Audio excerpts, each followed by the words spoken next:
Ladies, gentlemen, and Haradrim of all ages, we are all now less than a day away from the release of Season 4 for Diablo 4. And while there are plenty of people who have been following the changes in the news, and the changes to the news, and the news about the changes, other people have definitely been out of the loop. Either those who would have come to check the season out no matter what was changing, or just people who were pretty uninterested in Diablo 4 coming back to it until they heard some of the hype building for the new season and the changes that are coming. So today is quite simply going to be a relatively full explanation, as concise as I can, of everything that you need to know changing in Season 4, what Season 4 is, and specifically I will make any extra mention of any changes that have been made since the PTR, as that is the last point in time a lot of people were paying attention to this kind of stuff. Starting off first and foremost then, the first thing that will affect every single one of us is leveling, and the main things that you need to know here are, firstly, experience gain as a whole has had a general increase, especially with extra bumps being given to the world tier multipliers. More specifically, combined with that, our new best leveling activity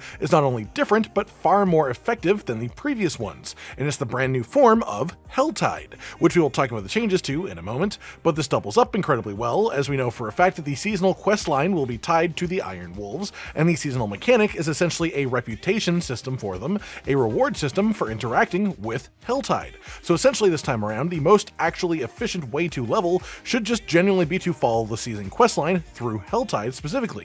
We have a much more detailed full guide to leveling for the season on this channel that covers a lot more of the nuances, like when to get your class mechanic unlocked, when to stop to farm gear, things like that, but that's the basics of it and the changes made to the system.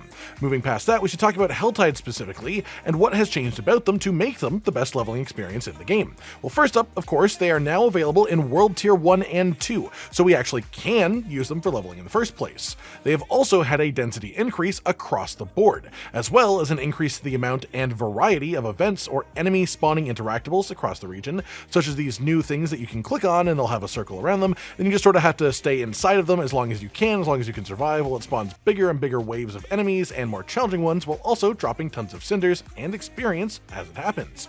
Also, they've added the addition of a threat meter in Helltide 2 that fills as you kill enemies and spawns more and more enemies as the meter fills, which, to put it simply, is just increasing the amount of enemies you kill per second while in Helltide a ridiculous amount from what it was before, currently in the live servers, and makes it essentially the most densely packed activity in the whole game. On top of that, in World Tier 1 and 2 specifically, they have nerfed Helltide a little bit to make it easier to survive in, removing things like the roaming bosses and also the random meteor shower that loves to kill you at any time if you're standing still. They've also made it so every chest in the first two world tiers is a mystery chest, which drops a nice big pile of legendaries and also gives you a nice chunk of experience in return.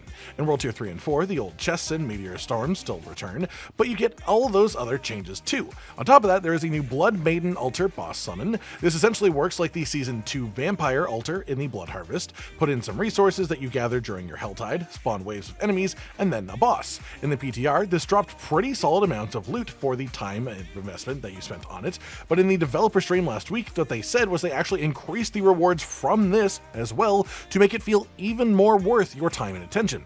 Aside from that, we should talk about larger changes to the game, such as the new itemization system and your sort of cheat sheet to understanding it as quickly as possible.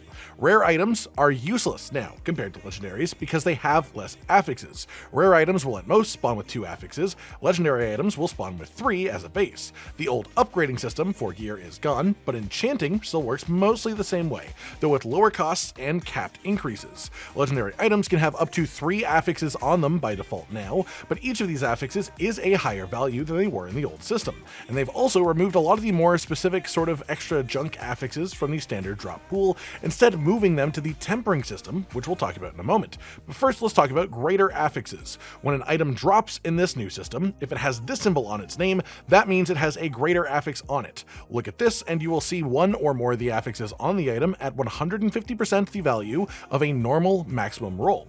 This can happen to each and every affix that an item drops with, and it is extremely powerful. There is no direct way to actively farm greater affixes, and you cannot enchant them onto gear either, and if you enchant the greater affix that is on your gear, it'll just make it a normal affix too, so it's just not worth doing at all. So these must come from the drop itself, from the drop from the monster.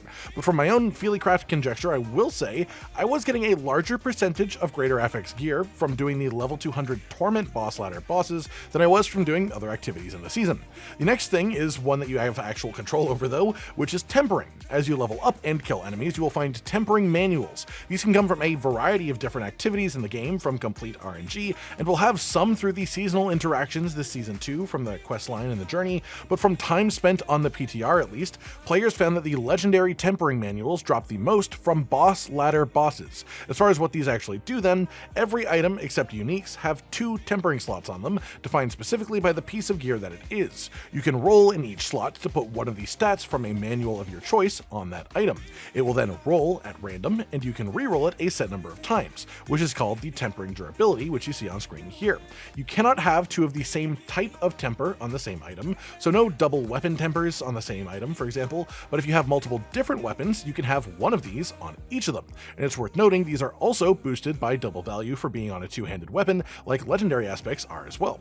All of these have some really strong numerical additions to builds, but the ones that you should really be paying extra attention to are weapon tempers. These can have build-defining changes, like increasing the number of projectiles that a skill casts, or increasing the size of a skill, or the speed of a skill, or even adding different damage types with lucky hit chance to your abilities.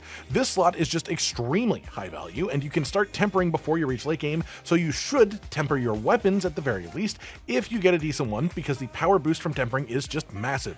The other type really worth paying attention to is resource tempers, as this can cover anything from just increasing your resource generation, which is actually massive for a lot of classes, especially early game, all the way to increasing the number of casts that you can use on imbuements as a rogue, which is just sort of difficult to overstate how big of a deal that actually is. So with that included, later game legendary items will have 5 affixes each, 3 randomly rolled that can each and all be greater affixes, then 2 of your choice from the tempering system.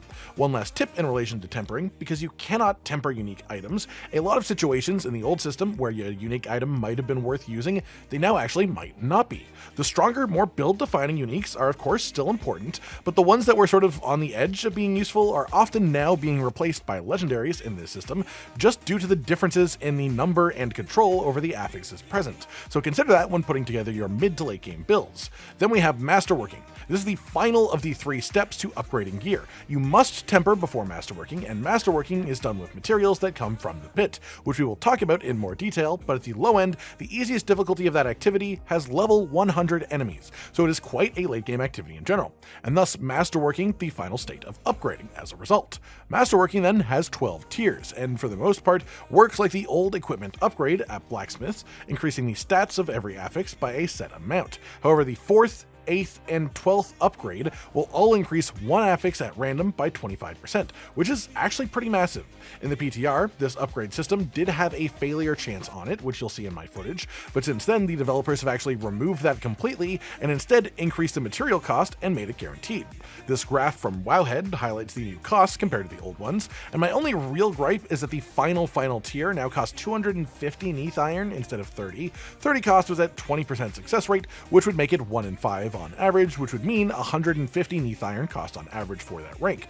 250, which is what it is now, is much higher than 150. So it sort of just feels like they've definitely made that a harder thing to acquire, even while removing the failure chance.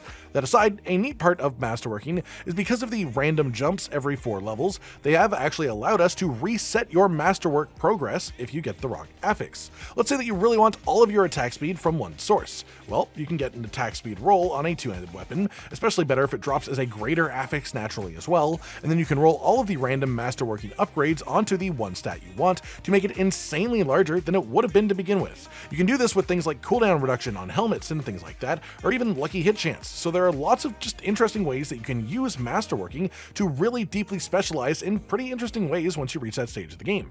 And you can even masterwork onto tempered affixes. On a similar note, legendary items and even uniques are now fully tradable in the game, with 2 exceptions. You cannot trade Uber Unique specifically, and you cannot trade any item that you have done crafting on in some way, meaning enchanting, tempering, or masterworking. Everything else is now fair game. On top of this, it's worth mentioning that sacred items now require level 40 instead of 45 to equip, and ancestral items now require level 55 instead of level 60 to equip at minimum. Moving on from that, but still on the topic of items in general, is the Codex of Power. One of the biggest changes this season, extracting aspects, will be completely gone forever. Now when you salvage a legendary item, its aspect and quality or role will be added to your Codex of Power permanently. This means if you get a maximum rule Juggernaut aspect, for example, on the first day of the season, you will now have the ability to apply that same maximum roll aspect to any piece of gear that you want for the entire rest of the season. Simple as that. No catch, nothing like that. It's easy, it's beautiful, and it not only clears up a lot of the storage and stash issues that we've had with the game, but makes it way less painful to change builds, even if we do still absolutely suffer from the lack of build loadouts as a mechanic. Also worth mentioning that applying aspects to gear did cost a ton of veiled crystals on the PTR, but not only has this cost been reduced to about 20% of what it was before, veiled crystals will now also be salvageable from legendaries and be more plentiful in general, so this should be totally fine now. This should be a moot point. On the note of Codex of Power, I mentioned earlier that part of why Helltide is going to be so good for leveling is the season questline that will be attached to it. Well, we should talk about that for a moment, and it will be based around the Iron Wolves, a classic mercenary faction in Diablo lore, and the technical season mechanic won't be a limited time power-up like it normally is, and will instead be a reputation system that gives you gear and other such upgrades as you interact more and more with the Iron Wolves and with Helltide specifically. These upgrades promise to be pretty powerful, including legendaries and possibly even uniques at earlier levels than you would otherwise acquire them, and the end reward of the chain even being a Resplendent Spark, which is one of the resources required to craft an uber unique of your choice with the Occultist. And this is a pretty big deal, because altogether we have 3 sources of guaranteed Resplendent Sparks this season, which means the first time you have any uber unique drop from the normal farm sources, if it's one that you don't like, you can immediately salvage it into a spark, then you'll have 4, which lets you make any of your choice in an instant. This could be your first season with Shaco, the Harlequin Quest, or with Grandfather quite easily, or even with Havarian on a Sorcerer or Druid, which should be very strong for higher tier pits. It's completely your choice, and that's pretty special, honestly. Back from that then, on top of the Iron Wolves, part of the actual seasonal mechanic is a season-only item that will be increasing the level of all enemies in Helltide by 10, which essentially will be good for leveling if you can handle that as well, of course, but also will just be good for later in the game as this increases the quality of the rewards that you get from each enemy at the cost of increasing the difficulty, which is pretty cool too. On top of that, the season journey itself and the rewards within have been reworked a bit and now intentionally give you some synergistic aspects with each other, trying to actually give players the basis of a strong functional build before you get out of the mid-game. By the time that you are past the first few layers of the season journey itself, for Barbarian, these will be focused towards Dust Devil. For Druid, this is Pulverized focused. For Necromancer, this is Minion focused. For Rogue, this will be Barrage focused. And for Sorcerer, it is Incinerate focused. Generally speaking, because of this, these will be some of the stronger leveling build setups, especially because you will just guaranteed be given some pieces of them that would otherwise be RNG to acquire. We do have a leveling build on this channel for every single class if you want more detail, but if you just want the quick tip, those are the general archetypes to focus on if you want it to work well with the rewards we're getting. Next up then, let's keep to the theme of gear, but get a bit more specific. Armor now has a permanent cap. Previously, armor capped out at giving you 85% physical damage reduction, but the amount of armor needed to reach this changed based on the level of your enemy. In the new system, this is actually still the case until level 100 enemies. At level 100 and above, the cap will now stay the same, so your armor now no longer needs to exceed 9,230. Any armor above that number is simply a waste now, and that is quite an easy number to actually reach in the endgame, which is pretty neat.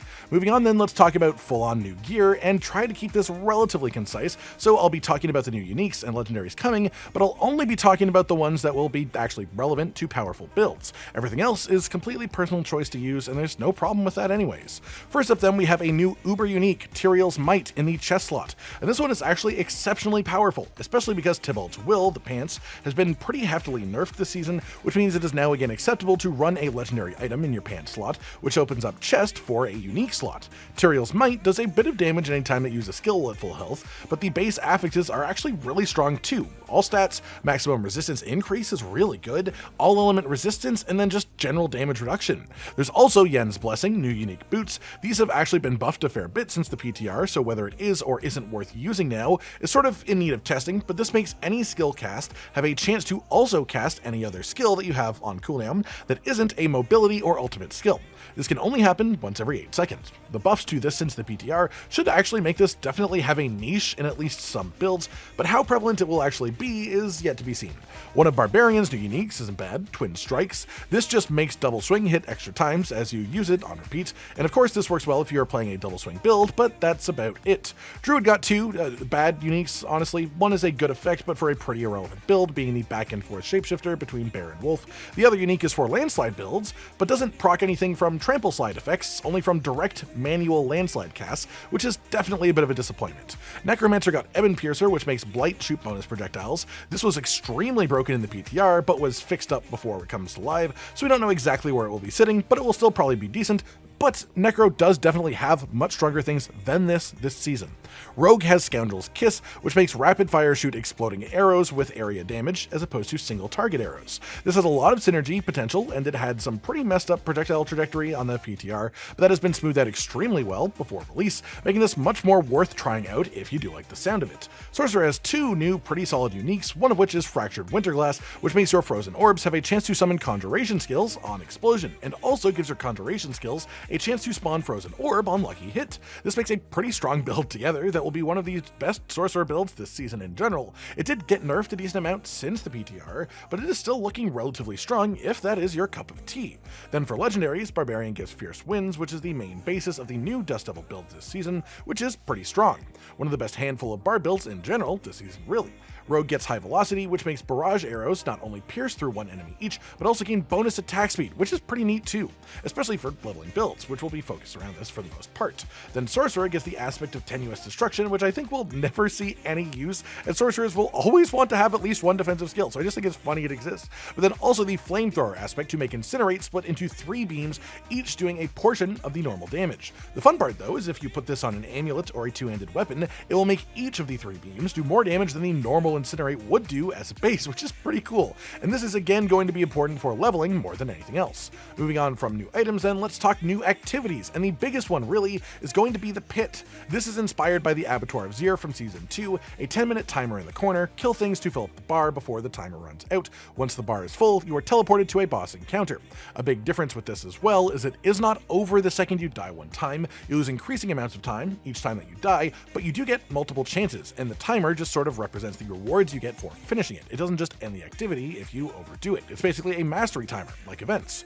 That said, this is likely to be the upper end of the endgame difficulty for activities in Season 4. Tier 1 of this is balanced around the same difficulty as a Tier 45 Nightmare dungeon, so level 100 enemies. This goes all the way up to Tier 200, which people did beat on the PTR, so the developers upped the difficulty scaling significantly, and the official word from on high is that Tier 150 of the Pit is now the same difficulty as Abattoir of Zir Tier 25 was in Season 2.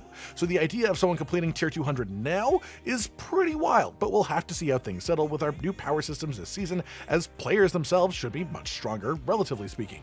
This system rewards the materials required for masterworking, the Pit, and there are 3 tiers of masterworking material that you can get from it. The first tier drops from Pit Tier 1 to 20, the second tier of material drops from Pit Tier 21 to 40, and the third tier of material drops from Pit Tier 41 and above. You can also exchange high-grade materials for the low-grade ones in greater numbers at the Occultist, which can save you quite a lot of time. And the exchange rate for this has been changed from the PTR, so I can't really get more specific than this with certainty. On top of this, another major endgame activity that has been added is in the form of tormented ladder bosses. The ladder boss system is how we do our unique target farming, and it's worth noting that we know ahead of time where each of the new uniques being added to the game can be farmed because of this handy post that we have for reference. So if any of these items are on your wish list, this is where you should go. You may notice at the end there it says Echo of Andariel. That is because there is a brand new level 100 boss ladder boss meant to be on par with Duriel, and it's Andariel herself. But she's summoned with materials from the currently lesser fought ladder bosses, specifically Lord Zir and the Beast in Ice. Her drop pool is mostly identical to Duriel's outside of cosmetics, so which one of them you want to farm and fight is up to you if you're still after uniques. But mostly likely the answer will be a mix of both of the two, because a part of the changes to the system as a whole is that every single endgame activity will now reward every type of boss summoning material, just so they are more likely and more plentifully found in their specified activity, which generally just gives you a lot more freedom to farm what you want. As well, it's worth mentioning that the drop rate of Uber Uniques for Duriel and Andariel has been increased, and also all of the other ladder bosses now have been given an increased, but still lower, chance of dropping Uber Uniques on top of that. So no longer just Duriel by any means, there's also Andariel, and now all the other boss ladder bosses too.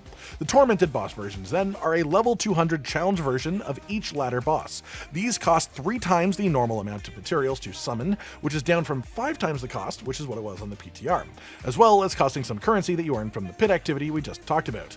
The boss summoned is much harder than its normal counterpart, but rewards 5 times as many items at the end of the fight, also seeming to drop rarer or higher quality items at the same time. So 3 times the cost, but 5 times the rewards, and a bit more difficulty and time per kill. The ratio we had on the PTR, which was 5 times the cost or 5 times the rewards, made them not really worth it outside of bragging rights really, but this new reward ratio is far more favorable to the player and makes them totally worth doing once you are strong enough to actually do so. As well, the first tormented boss that you kill each season will drop 1 resplendent spark guaranteed, and that is your second of 3 guaranteed sparks. Your third of these comes from your first Echo of Lilith kill each season. So with those 3, you will have the majority of the means to craft your own fully personal choice uber unique. And that honestly covers just about everything that we know going on into Season 4 here. There's a lot of changes, a ton of stuff to do, both in terms of new things and just majorly changed old activities as well, but there is one more thing that I feel the need to mention. A much tinier change, but a very important one.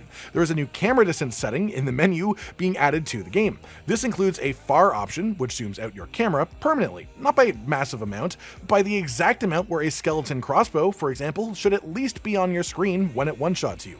And that is extremely appreciated, and I recommend that every single player flips this setting onto far come season launch immediately. That just about does it then, everyone. There have been an absolute buttload of changes made coming into Season 4, and from my time on the PTR, at least, the game is just in so much better shape than it has been at any point up until now. And I had more enjoyment from the PTR than I felt in any season of Diablo 4 up to this point, so I'm definitely looking forward to the full release properly.